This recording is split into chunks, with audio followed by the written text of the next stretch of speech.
Bud സ്ഥാപനങ്ങളിലെ വിദ്യാർത്ഥികൾക്കായി കുടുംബശ്രീ എറണാകുളത്ത് സംഘടിപ്പിച്ച കായിക മത്സരങ്ങളിലും ശ്രദ്ധാകേന്ദ്രമായി വേങ്ങര സ്വദേശി അനോയ്. കേൾവിക്കും സംസാരത്തിനുമുള്ള ബുദ്ധിമുട്ടുകളെ അതിജീവിച്ച് കാര്യങ്ങൾ ഗ്രഹിക്കാനുള്ള അനോയുടെ കഴിവ് ആരെയും അത്ഭുതപ്പെടുത്തും. സംസ്ഥാന ബഡ് സ്കൂൾ കലോത്സവത്തിൽ കലാപ്രതിഭയായിരുന്നു അനോയ്.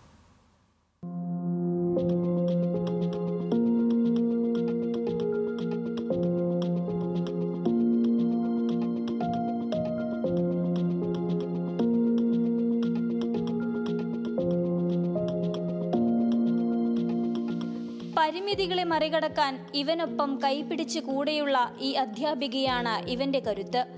ഓരോ മത്സരത്തിന് മുൻപും ശേഷവും ബിജി ടീച്ചർ ഇവന് മുന്നോട്ട് കുതിക്കാനുള്ള മാനസികമായ കരുത്ത് നൽകി ഇങ്ങനെ കൂടെ നിൽക്കും. ബിജി ടീച്ചറുടെ മുഖത്ത് നിന്ന് അവൻ കാര്യങ്ങൾ വായിച്ചെടുക്കും. ടീച്ചറുടെ സ്നേഹത്തിനും കരുതലിനും മുന്നിൽ അസാധ്യമെന്ന് കരുതിയതുപോലും അനോയി കീഴടക്കും. നമ്മൾ ഇവനെന്ന് വെച്ചാൽ പ്രത്യേകിച്ച് ട്രെയിനിങ് കൊടുക്കുമ്പോൾ എന്തെങ്കിലും ഒരു കാര്യം ഇവൻ അച്ചീവ് ചെയ്യണമെന്ന് അവൻ്റെ മനസ്സിലേക്ക് കയറി കഴിഞ്ഞാൽ അതവൻ അച്ചീവ് ചെയ്തിട്ടേ അവൻ മാറുള്ളൂ. അപ്പോൾ അതുകൊണ്ട് നമുക്ക് എന്തും ഇവന് ചെയ്തു കൊടുക്കാൻ ഉത്സാഹമാണ്.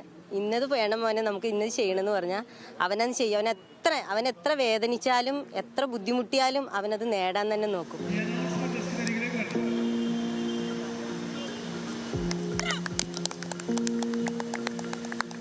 മഹാരാജാസ് ഗ്രൗണ്ടിൽ നടന്ന ബഡ്സ് ഒളിമ്പിയ 2025 ജൂനിയർ വിഭാഗം ലോങ് ജമ്പിലും ഷോട്ട് പുട്ട് വിഭാഗത്തിലുമാണ് അനോയ് വിജയക്കൊടി പാറിച്ചത്.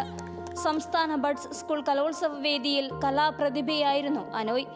സംസ്ഥാനതല മത്സരത്തിൽ നാടോടി നൃത്തത്തിലും പെയിന്റിംഗിലും 1ാം സ്ഥാനം നേടിയിരുന്നു വേങ്ങര ആശാഭവൻ ബഡ്സ് സ്കൂൾ വിദ്യാർത്ഥിയായ അനോയ്. ചെയ്യാനുറച്ചാൽ എന്ത് വില കൊടുത്തും ലക്ഷ്യം കണ്ടിരിക്കുമെന്ന് ടീച്ചർ പറയുമ്പോൾ അവന്റെ മുഖത്തും പുഞ്ചിരി വിടർന്നു.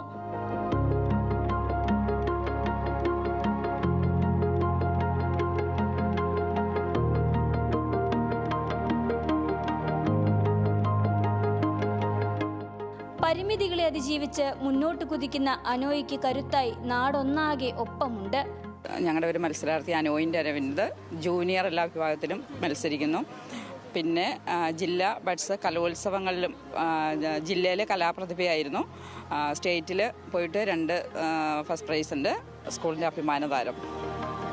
സംസ്ഥാനത്തിന്റെ വിവിധ ഭാഗങ്ങളിൽ നിന്ന് 250ഓളം കുട്ടികളാണ് ബഡ്സ് ഒളിമ്പിയ 2025 പങ്കെടുക്കുന്നത്.